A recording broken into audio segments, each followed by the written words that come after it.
What I want to talk about is, as we've already discussed, it's not about technology, right? It's about listening to your communities, getting to know your clients. And with technology, you have to start there as well.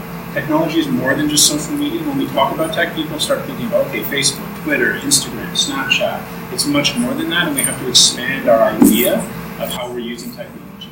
We also have to figure out more about how newcomers are using tech. And I'll show you some trends, but at the end of the day, it's also going to just come down to how are the people you're trying to work with while using technology?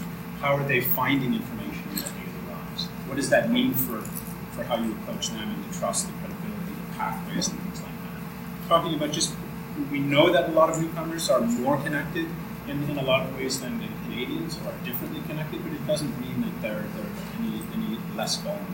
Right? Just because someone's got a smartphone, they can video chat and do it better than you, doesn't mean they have other needs in society. So we have to be strategic about how we use and implement technology. It has to fit with the way our organizations work. And part of that is making sure that privacy, security, confidentiality are all things that we consider and think about. When I talk to workers, if you talk about how you interact with a client, privacy, confidentiality, and security and face-to-face interactions are at the top of the list. We forget about all of that when we go online because the technology is so simple and people are having in-depth personal conversations on Facebook, which is not at all a secure channel. And we don't think about the implications of that because it's so easy now. And so we have to think about that when we're using technology.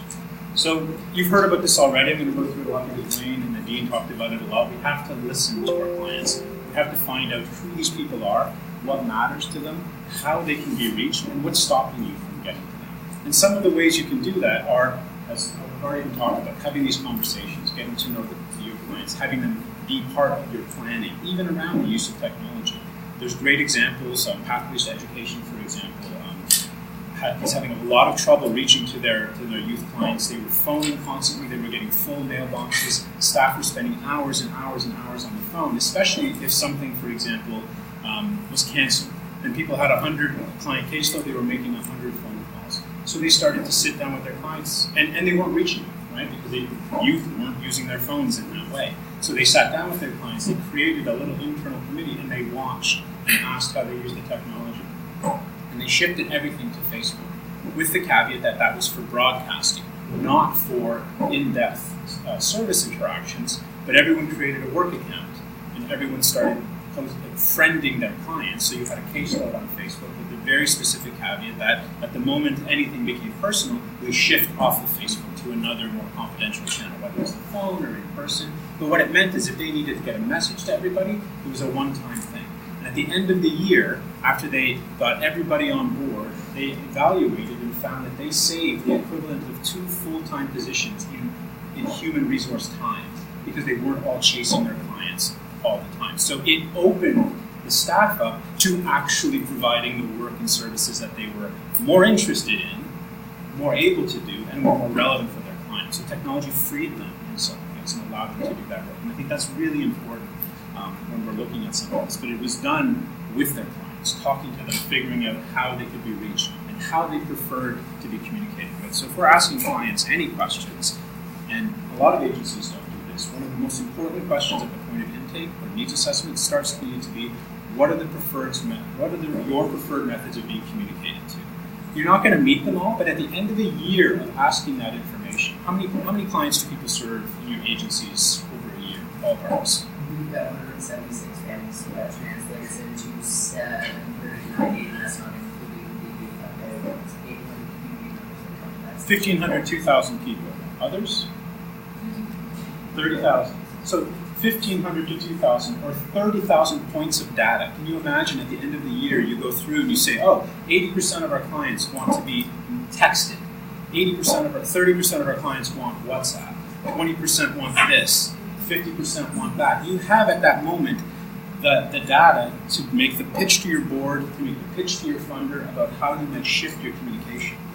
Right? This happened a lot with Syrian refugees, right? We saw a huge influx come in. WhatsApp all of a sudden became a thing in Canada because it has over 1 billion users worldwide, and we'll see some of that. But in Canada, it had a very small footprint. But all of a sudden, settlement agencies were realizing they're not on email. They don't want to be communicated with any other way than WhatsApp. So there was a huge shift in how they needed to communicate with them. And it was partly by asking.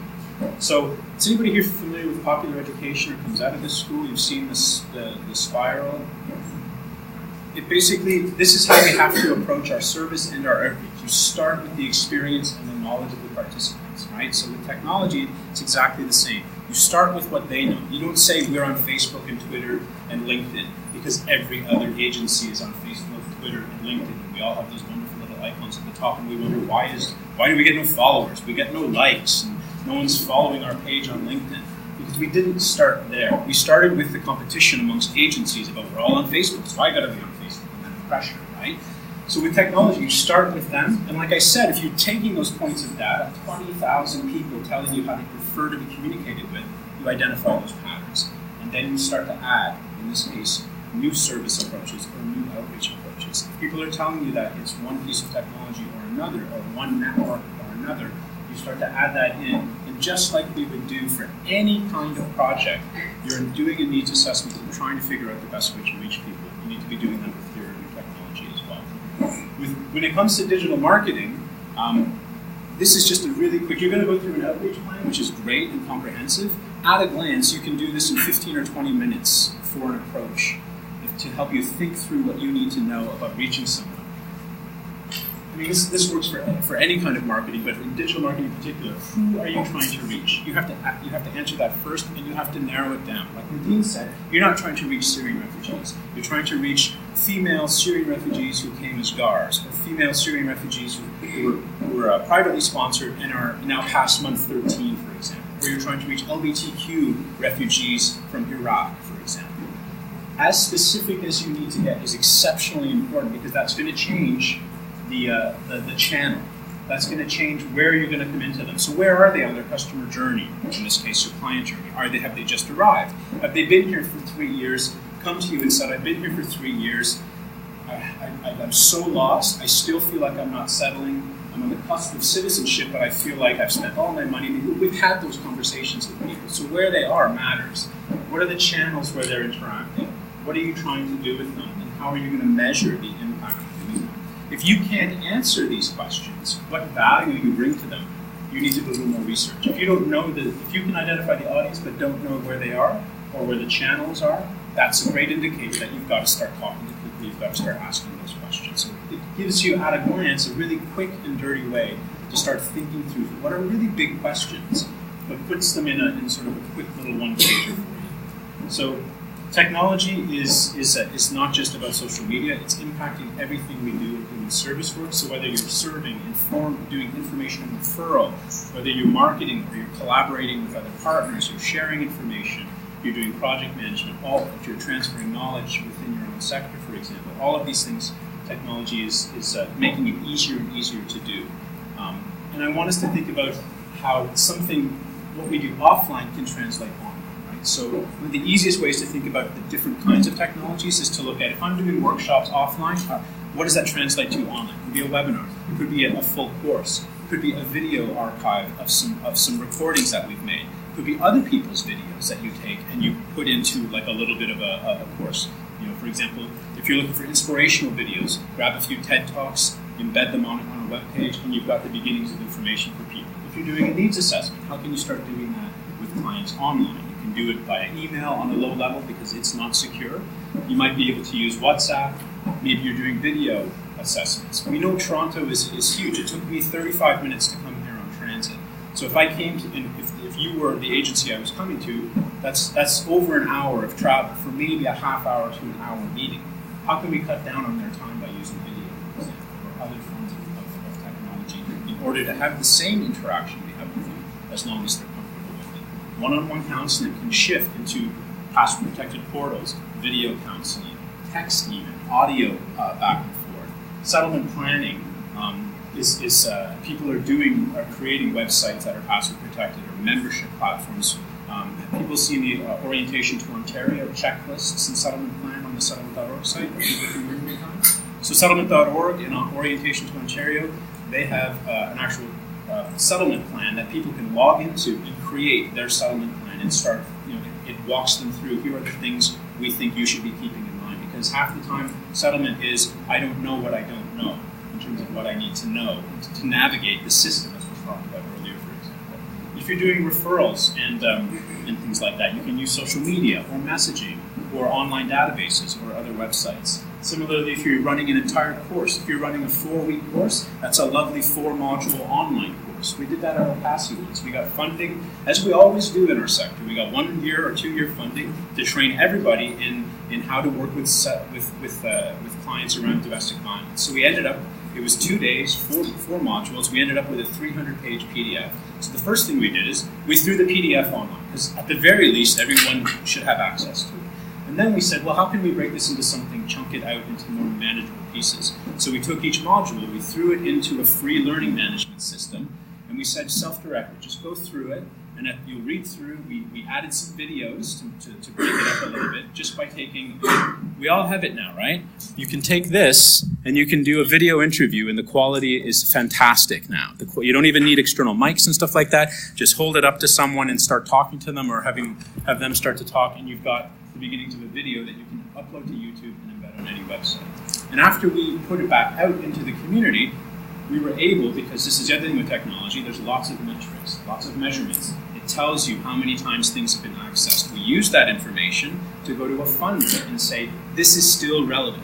People are still accessing this, but it needs to be facilitated. We need to do this online, but we need an instructional designer to make sure it works better.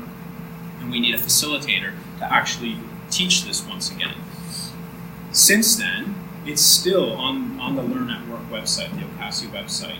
This is almost 10 years later. This is still important curriculum that has stood the test of time, because it was what you call evergreen content. The stuff doesn't change that much, right? In some cases. So what happened in 1 year, we were able to put online, and it has a life that has trained hundreds and hundreds of settlement workers since that time. So shifting things online. If you're doing the same orientation sessions over and over again, that's a great thing that can be replicated by a webinar or a video recording, and then people can access it at whatever time of the day that they want to. And there was another great example. There was a study done when I was working at settlement.org, where they looked, it was an employment, how newcomers are accessing employment information. And because there was an ESL and job search website in settlement.org, you can see the times of day when people are accessing specific information and content. And employed newcomers were surfing our site between 1 and 3 in the morning. Why? Because they were working their survival jobs, they were putting their kids to sleep, and then late at night they were looking for that job that was commensurate with their skills and experience. And what did it mean? It meant if we only looked at our Monday to Friday 9 to 5 service experience, they're never going to get that next step. They're never going to have that chance. But because the information is online, it's 24/7. So what did that mean? It meant we went out to the community and said, what more do you need? What other content, what other information, what other services do you need to know about when you're up at 1 o'clock in the morning and surfing information? Now, as we'll see, the technology is changing even more, so you can start automating some of that kind of stuff in new and interesting ways. But when it comes to outreach with technology, all of those kinds of things apply. The thing about technology is that you can scale out, you can reach a lot more people with technology, but you can also segment or personalize that information more. The more you know about someone, the more you can fit them into a message channel that is specific to them. So if they're a woman who's a skilled professional, came from a particular country, looking for engineering work or engineering training, you can create a list or a page or content that is specific to them and give them access to that kind of information.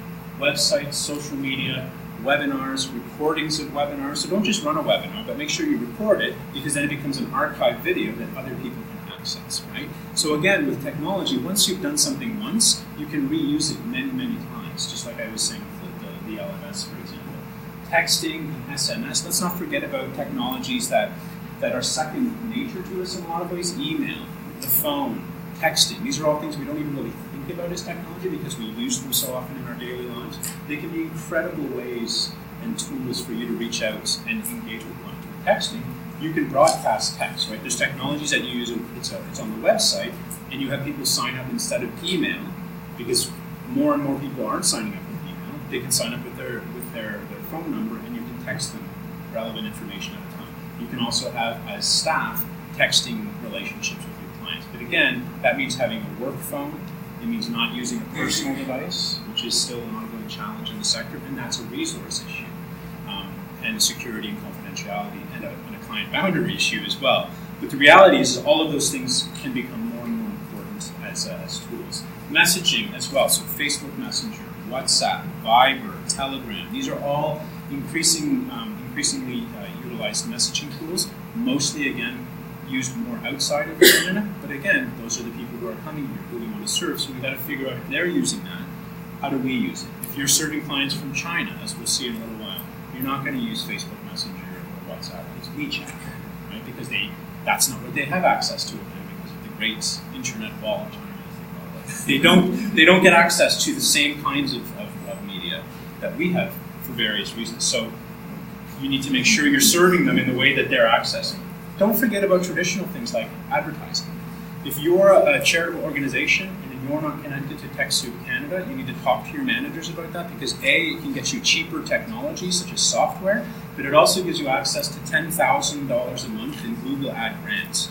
People are still surfing Google. Google is still the premier site for searching.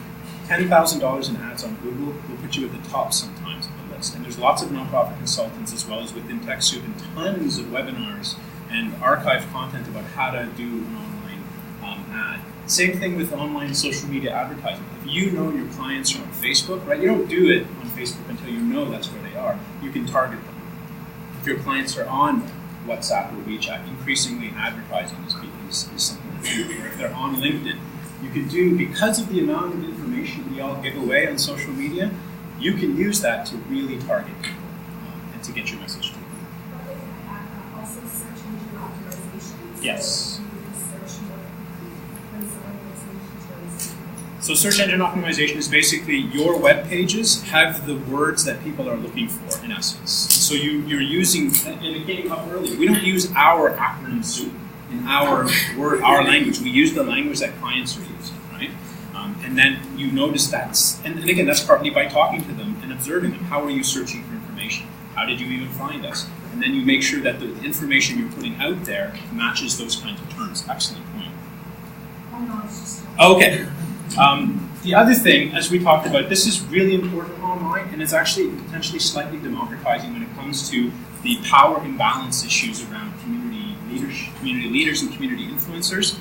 Online champions, influencers, and ambassadors. Building those relationships is still important. Having your clients who are all using technology can help to scale. Feed them information. If you have one client from a community, odds are they're connected to that community in multiple ways, whether it's through groups or other pages or other networks. If you ask them to help you spread the word, they can share. That's the nice thing about technology and online content. It's inherently shareable, and that can scale and build out.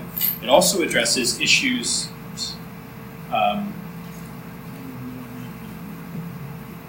related to trust and credibility that you may not have with a community, but those people have because they're part of the community. So start with the people you already serve and start talking to them about how they can help get the word out. If they're happy with your service, that's your word of mouth, right? Your word of mouth online is social sharing. Help them with the language to share. Don't just say, can you tell your friends and family and networks about the work that we do? Help them with a little bit of the language as well. It's easier. When I work in communications at Matrix, if people sent us a report, for example, and said, can you share this? That was a lot more work for me than if they sent me an email that said, can you share this? And here's a message you can put on Facebook. Here are 5 different tweets with the hashtag we're using. Here's a short message to put in your email newsletter. And who isn't dying for more content with your email newsletter, right? It's like, thank you, I will do this because you have made it easy for me. Think about that same thing. How can you make it easy for people to share the information, right, with their own communities? We also need to think about the pathways people go through and how we design for those. So, for example, put yourself in the shoes of your clients, right? Have people seen this before? The Toronto South Lib created this, I think, right? This is this is a pathway for economic class newcomers. They also did one for refugees. And what it is, if you go to, this is the image. It's about, when I printed it out, it's about 23 pages of information below this. Each one of these is a link. So, what's that? This is what a newcomer goes through, though, right? In their first 6 months, they've got to learn about the education system, the healthcare system, possibly the school system if they've got kids, employment, they're learning language, maybe, and they're getting oriented to all of these things depending on their needs And depending on where they're at in terms of vulnerability, they could be in mental health, post-traumatic stress, if they've come from a war zone, if they're an abused woman, if they're LGBTQ, et cetera, put yourself in the place of where they are, in the overwhelmingness of that information. How can you make this simpler for them? This is also, they're navigating entirely new systems in this, right? So how can you place yourself in there, and how can you use technology to help with some of that? There's good trends that are out there that help us understand that friends and family continue to be the most important sources of newcomer information. We know this. Peer and informal networks are important, and they become more important online. And I'll show a few examples of that. But what's interesting is someone did a study and looked at what are the employment outcomes based on the information. They're worse if someone gets a job through family and friends than if they get it through one of you or a government agency. That means we need to get to those people because they're influencers for the ultimate people we're trying to reach. Right? So the circle of who you're trying to reach is not just that client who may have never heard of you and doesn't know you, and you reaching out to them, well, you have no trust, you have no credibility. It's reaching the other people who they might be accessing. And that still is the faith groups, the community centers, the community leaders. But it's also increasingly the online spaces where they're looking for information. And they're massive, and they're huge, and they sidestep settlement completely. And that's a big issue for us because the misinformation in those spaces can be really high. Internet is still really important. As I mentioned, employed immigrants are looking for employment information. Don't just assume, right, that if they're employed, they're good, right? They're still looking for that next best step. In-language material is still exceptionally important, as is ethnocultural media. So if you're looking for places to get the word out, people are listening to the radio stations, they're watching the TV channels, they're reading the print and online versions of the print media that's out there. Those are great examples for you to maybe have a monthly call-up, or simply advertising. Then you try to strike a content agreement, and you say, because again, they're looking for content, they're looking for stories. Can I write a monthly column for your people? But you don't write it about your services. You start telling stories about how newcomers who accessed services got help. We become creative in our outreach, and that's something that's really important. I wrote down while someone was talking about being creative. Someone talks about using humor, for example. So we want to be creative about the way that we write. You might want to use stories. Use outcomes. Talk about so and so because they accessed our services got this result. Don't talk about you will learn CLB level 4 in our. That's what we do. Okay, that's what we do. We talk about what we do. Talk about what they're going to have as an experience based on that, and then use the voices of your own clients to tell that story. Call it testimonials. Call it storytelling. You can do it in print, you can do it in video if they're comfortable, you can do it with audio. There's so many different ways. Budgets are small, so we have to be creative in that. And that's partly where technology can come in as well. Because if you can build up a follower group anywhere that you're using tech, you can tell those stories directly to the people. You don't need those intermediaries. But we do know that those intermediaries are still important to many users. Yeah. Actually, one thing that has proven successful for us at Access is that we incorporate success stories in our program flyers. Totally. And I think that's usually most of our programs don't have flyers, and it goes across all agencies. And when somebody sees that any newcomer was looking at that program flyer and it has somebody's success story there, automatically they're more inclined to perhaps even have a conversation about that program too. Yeah, even if they don't know if it's real, it's a newcomer saying, this helped me. This made a difference. And you can translate that online, you can put it in different places, but don't forget that your clients, as we've already talked about, are your best face forward. So your word of mouth can be scaled immensely using technology, again, whether it's web, video, text. Sorry, just because you mentioned, there are some companies where we have a service in terms of fusion. So we are somebody we're going to do involved in security work. Mozilla Foundation has a beautiful collective. There are lots of people who are interested in addressing gender diversity gaps in tech, as well as digital inclusion. So we help with that with how to do writers with disability medicine. There's a lot of institutions that have this ability to accomplish things. There's also a lot of volunteers, in part because of Alan Purdy. A group called Tech Fujis was born, which was an attempt to bring the technology community together with the immigrant and refugee serving community. It's not big in Canada, it's mostly in Europe, but there's groups called civic tech people who are willing to volunteer their time for interesting projects. They get to learn something, but but they also want it to be meaningful. And so there's a group called Civic Tech Toronto. They meet every Tuesday. They have a keynote speaker, and they have little projects. And you can go to those sessions. You can pitch an idea of what you want to make. Like, look at what they're doing first. Don't just go in and pitch a website. But there's other websites where, again, technology, and I'll share some of these as well for the resources as well, and hopefully you can too, where people they're looking to do meaningful work, right? These are the millennials who are technology specific, but they want to give. They want their work to have some meaning. And they recognize your funding constraints. So there's possibilities in those. Again, that's also where TechSoup Canada can come in. You can get donations of in-kind services, but also of technology and things like that. So again, look at the demographics. We know this kind of stuff, but women, immigrants, female immigrants are typically less informed and fare worse than men, and there's lots of community and family dynamics that make that real. Just really quickly, I'm not going to spend time on this, but they're more connected than we are. We already know that. We've gone through that, and I keep being told over and over. If we look at the major platforms that are global, it's Facebook, YouTube, and all of these red ones are messenger apps, right? So again, think outside of the typical social media lane, and then look at it from perspective. This is in Canada. It's YouTube, Facebook Messenger. You can go to this website. They share this data for about 200 countries. So if you've got clients from the Philippines, it looks a lot like Canada. Facebook, YouTube, Facebook Messenger, they're using those technologies. But if you're serving clients from China, none of those are even there, except for LinkedIn and Skype. Who knows how they got access? But it's WeChat, Qzone, Yoki. We're talking about like 900 million users of these platforms, right? So for example, just going back, like Facebook has over 2 billion, YouTube 1.5 billion. WhatsApp and Messenger, 1.3 billion. That's in January, so it's probably closer to 2 now, right? These things are increasing exponential. We're talking about massive numbers of people. Again, this is just a data point. You've got to confirm with your own clients whether they're using these tools and how. But we can learn from the country of origin information just to even start the conversation in our agencies if you need that as kind of a boost. It's to say, listen, 1 billion people are using this technology. 900 million of them are outside of Canada. So if we look at the messenger app landscape, the green is WhatsApp. It's the first choice in 128 countries. We're blue because we're Facebook. WhatsApp is increasingly important if you're serving people from those places. But then you've got little things like Viber. WeChat is only 3, but that's like 1.5 billion people. Right? So, you've got things like Telegram. Telegram, if you're serving Iranian clients, that's what they're using for encrypted communication because you know why, right? They're trying to protect their communication back home and with family.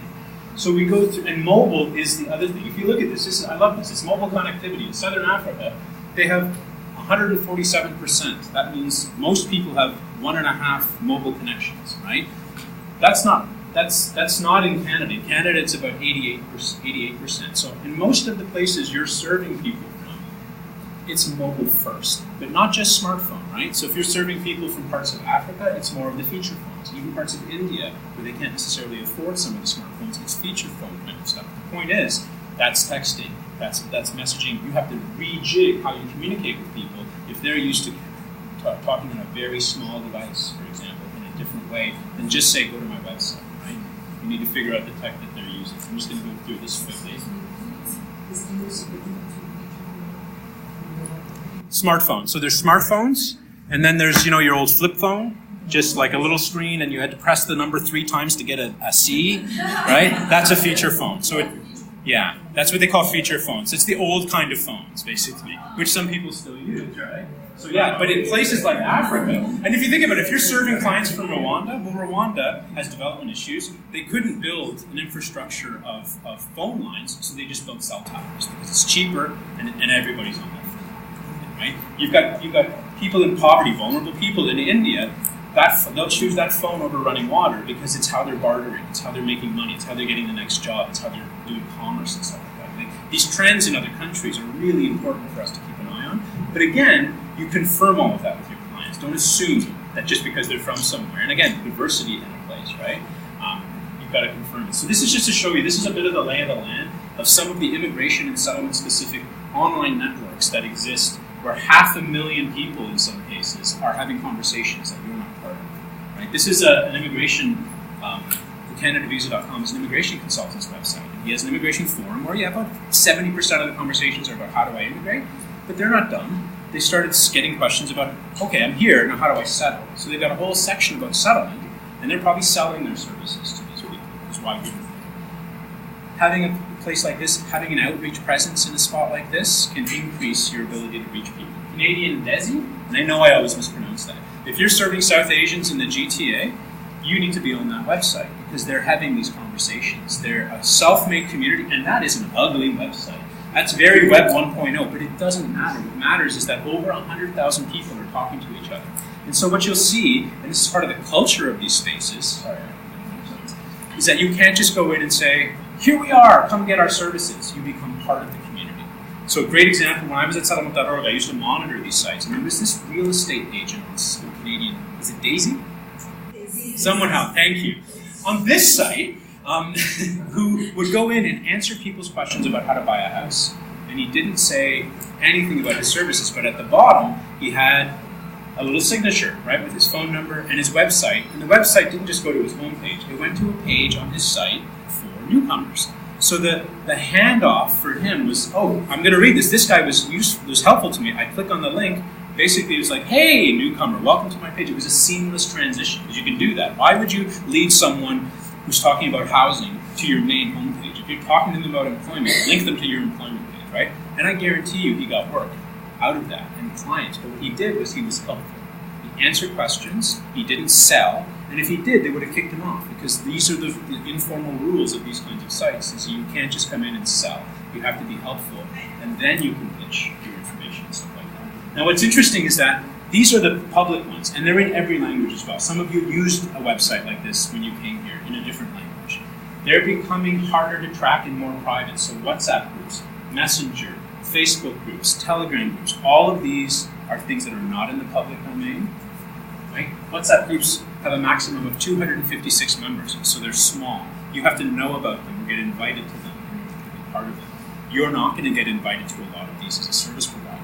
But if your clients are part of these groups, you need to ask them to feed that information there on your behalf. There's tons of Facebook groups. I know when I was working with Catholic Cross Cultural, there was someone who was working with Filipino caregivers, and they were asking her to join their Facebook group, but she couldn't for organizational reasons, because they were like, you are the resource here. We are having these conversations and people are giving misinformation. So her initial thing was to get the questions and feed it to the people who would then put it in. Ideally, she would join the group herself when she has a work account. But the reality is you're never going to see these places in the same way that you're not going to see them often. Right? People are congregating in places you may never hear of. But if you have one access point, those people can bring the messages for you. So the technology isn't just what you use, it's what your clients, again, it's that scale. It's finding out how they're using it and then feeding them information that might give someone the right answer. And again, some of the emerging trends is automation. How many people have interacted with a chatbot on Facebook Messenger or somewhere else, or WeChat or something? There's an immigration chatbot that an immigration lawyer created, and it's excellent. You can go through and be asked questions about whether you want to come as an immigrant or a skilled worker. And I interviewed the lawyer, and he said, this has cut down on some of their administration because it's the same questions over and over again that we always get. So why not how to do a resume chatbot? Why not how to get your SIM card chatbot? Everything that you do that you repeat over and over again is eventually ripe for automation. Now you're scared of that. People say, but that's my job. And if that's your job is very boring, is my response to you. Because your job is not, how do I get my SIM card? Your job is, okay, that's the process, but how do I actually navigate the medical system? How do I actually navigate finding a doctor and talking or getting an interpreter for that health interaction? That's your job. That's your skill. That's what you bring to the table. So the more we can automate some of the basic stuff, the more you can really get into the service work that you want. So this also, though, becomes an awesome tool for marketing. And that's mainly how it's being used. Come to a website, come to a marketer's Facebook page, and just get a whole bunch of information about the services they have, and the price points, and the products, and all that kind of stuff. That translates very easily eventually into settlement and other human service work. In a month, they had 25,000 people on that chatbot. Right? It's coming, and there are ways we can harness it that can help our work and cut back on some of the administrative burdens and things like that. So again, all of this is just because they're connected doesn't mean they're not vulnerable. These are all refugees using the phone, right? She's calling her mom in Syria. These are from UNHCR. She's calling her mom in Syria to say, I made it to Greece. Right? I didn't die. Right? This is a family. They're smiling now because they made it, and they're sending that picture back to family. This is the one guy who got out from his country. He's calling his family back in the Congo to say, "Are you all still alive?" And these are people on a journey through Europe because you have the device, but you need to find electricity. You need to find connectivity in order to use that device. This is a lifeline for people, but it doesn't mean that they're still not vulnerable in many, many, many other ways. So you can't assume that because they're technologically advanced that they don't have things that we can help with, right? And that happened. You saw that in the news all the time. Oh, look at these. These people aren't in poverty. Look at them taking selfies on the beaches of Greece. I mean, what refugee is this kind of thing? But that's one of 4 things they packed with them, right? A little bit of clothes, some identity documents, and a phone, right? And in some cases, it helped them at sea. So they're vulnerable. So we start, again, with where our clients are. This is always important. It's important whether you're doing it offline or online. Start with what they know, build into that. And then having the policies. So don't be afraid if you're doing public kind of social media like Facebook pages or Twitter or LinkedIn, establish some terms and conditions for your page, right? People treat social media and the web as the Wild West. Anyone can say anything and you're not supposed to delete it, freedom of speech. That's all crap, okay? It's your page. You define what happens on there. When I was at Matrix, we rewrote a little terms and conditions that of course nobody ever read on our Facebook page, but we had it to refer to. This is how you will comport yourselves on our page. We will delete or ban you if you don't do this. And these are the types of questions we're going to answer. And in the case of an agency, you also say, if you start to ask personal or divulge personal identifiable information, we will delete that, but we will redirect you to our secure services. So being prepared is better than not being prepared. And this will be really important for your executive directors, for your boards, who will hear all of the horror stories. So policies and protocols and training and orientation and staying up to date on technology. Great example, Skype was encrypted, and Microsoft bought it, and then it wasn't encrypted, so all of a sudden a huge swath of people couldn't use it for service anymore because it wasn't secure, and now it's partially re-encrypted again. So keeping up to date on the terms and conditions of the tools you're using is really important. Basically, once you've gone through that initial data with your clients and figured out 20,000, 80% of them on WhatsApp, you need to become a power user of WhatsApp. You need to be using it securely, confidentially. You need to keep up to date on it, and you need to have the resources in order to do that. So whatever you choose, just like any other tool in your toolbox, you need to become good at it, and you need to stay updated on it. So really quickly, final, adapt to the use of the technology your clients are using. Make sure you're segmenting those audiences, so you're figuring out who am I really trying to reach, and how is that different than like the refugee kind of broader. Take the approach of identifying those segments, embrace these new networks and these new influencers who may actually help you break out of the power imbalances in some communities. Be mobile, or at least mobile friendly, right? Go onto your agency's website on your device. If it sucks for everybody, and that's a barrier for people because as soon as they see that, that's the first indication that you're not someone who gets it. I'm going to go to the next agency, and if their website looks good on my phone, why not access them instead? And don't forget about things like the email, the texting, the technologies that we don't think about on a regular basis, and how you can combine them with your offline outreach. So the moment you do something offline, can it translate online? If you do something online, how do you pull that offline and use that learning?